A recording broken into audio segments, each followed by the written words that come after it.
Tulsa, Oklahoma, April 16th, a Tuesday. Mary Simmons stood barefoot in her small kitchen, scraping the last bit of frosting from a can that had been sitting in the back of her pantry since Christmas. She had just enough to coat the top of the homemade vanilla cake, uneven, sunken slightly in the middle, but warm and sweet. She smoothed the icing carefully with the back of a spoon, her hands rough from weeks of cleaning offices at night. The cake sat on a chipped white plate, the same one she used every year, the one she'd gotten from her mother before she passed. It was all part of the ritual. It didn't matter that they didn't have party decorations, or presents, or enough money for real candles. What mattered was this. Today, her daughter was 6. Behind her, laughter echoed through the house as Lila danced across the living room floor in her pink dress. Too big at the shoulders, a bit faded, but magical in the eyes of a child. Mary had found it at a thrift store for $2 and mended it with thread and prayer. "Mama, look at me. I'm a fairy princess and a ballerina." Mary smiled, exhausted, aching, worried about rent, but smiling. "You're more than that," she called out. "You're my whole world." The late afternoon light coming through the window was golden, but tinted with something strange, a weight in the air, a stillness, the kind of quiet that comes right before the sky changes its mind. Mary lit the lone candle and gently placed it in the center of the cake. She took a step back and looked at her creation, small, imperfect, but made with every bit of love she had left in her. "Okay, birthday girl," she said, lifting the cake carefully and walking it to the wobbly wooden table. "Come make a wish." Lila skipped over, her face glowing. She climbed into the creaky chair, pressed her palms together, closed her eyes tight, and scrunched up her face with the seriousness only a 6-year-old can summon. Mary watched her and felt her throat tighten. Please, God, let her remember this. Let her remember joy, not the struggle. Lila opened her eyes, grinning. She leaned forward, and that's when the siren began. It started low, like a distant hum, then rose in pitch until it filled the entire house, a long mechanical howl that pierced the quiet like a blade. Mary turned sharply toward the window. The sky was wrong. Not just gray, not just cloudy. It was greenish, sick, still. The trees had stopped moving. The world had gone quiet in the way that animals sense danger long before humans do. The siren screamed louder. "Lila," Mary said, her voice firm but steady.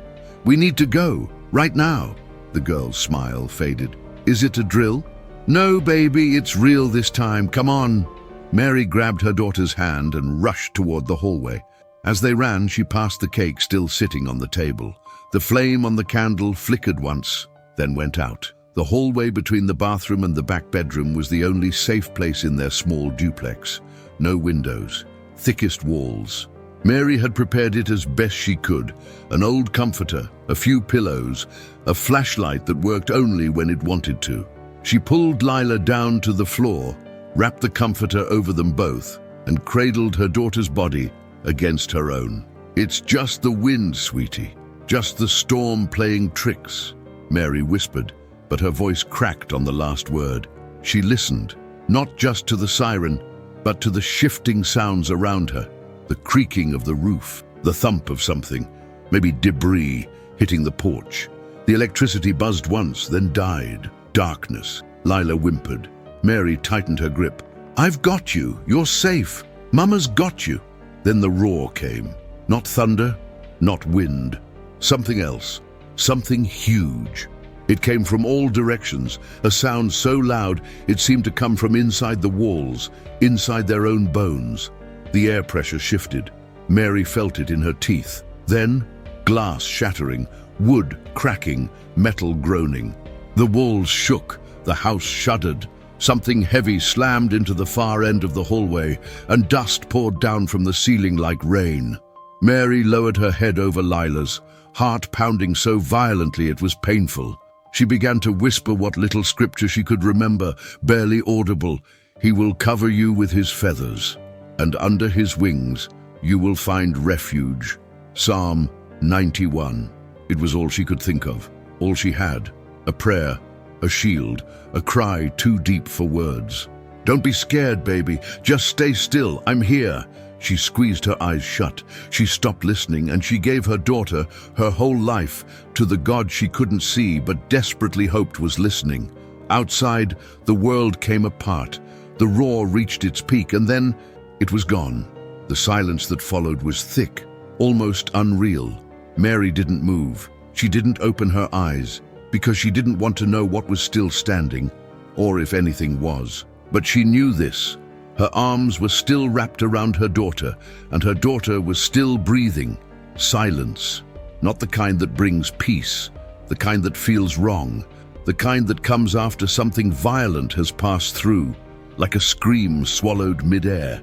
Mary Simmons didn't open her eyes at first. She could still hear her own heartbeat thudding in her ears. She was still holding Lila, both arms wrapped around the small body beneath the blanket, her own back pressed against cold plaster dust and splinters. The smell in the air had changed. Smoke, wood, something raw and broken.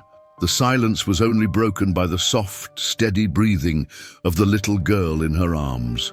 "Mama?" Lila's voice came out small and uncertain. Mary loosened her arms just enough to look at her daughter's face. Dirty cheeks, wide eyes, still breathing. "I'm here," she said. "I've got you." She sat up slowly, every joint aching, her muscles trembling from the tension she'd held. And then she looked up. There was no ceiling. Where there had been roof, drywall, beams, insulation, there was now open sky. A grey, heavy stretch of clouds moved slowly above them, like time had stopped. The air was cold and wet. Dust floated like ash. The entire house, the kitchen, the bathroom, the front room where the cake had been, was gone. Shattered, scattered. But the hallway, the small, narrow hallway where she and Lila had taken shelter, was still there, standing.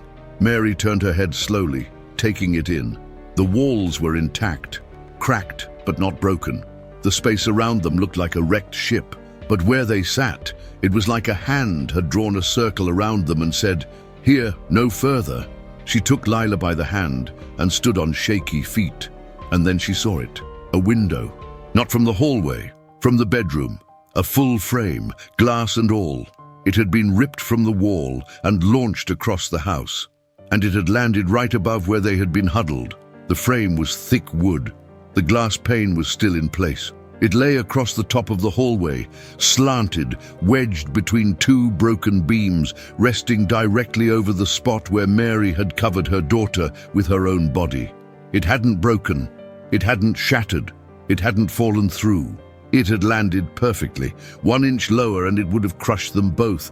1 inch to the left and it could have sliced through the wall. But it didn't. It stopped. Mary stared. Her legs gave out beneath her. She dropped to her knees, barely breathing. It didn't make sense. There was no structural reason, no logic, no earthly way to explain how that window hadn't fallen through or why it had landed exactly there and stayed. She reached out and touched the cold glass.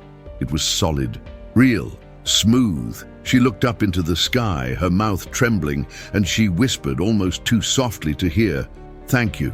Tears came then, hot, unstoppable, not of fear, not even of relief, just awe, grief, gratitude, all of it tangled together in her throat. She didn't need proof. This was the proof. The days that followed were a blur of borrowed clothes, temporary shelter, and long nights on a cot in a church gymnasium.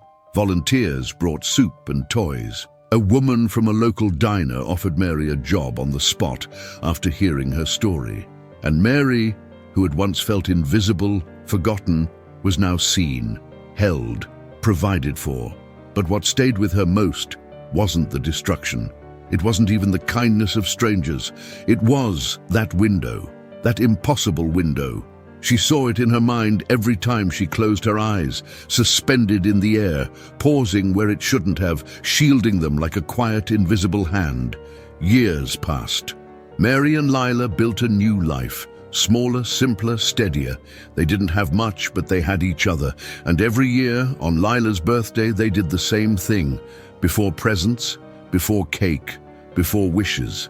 They lit a single candle, and in the quiet, with the lights off and the room still, Mary would smile, hold her daughter's hand and say, "Before you blow it out, let's thank the God who made the window stop." If this story moved you, don't forget to subscribe.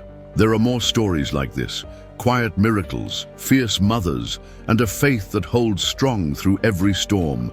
Join a community that believes in hope, in love, and in the power of unseen hands. Click subscribe and walk with us through stories that remind us, even when the world breaks, grace does not.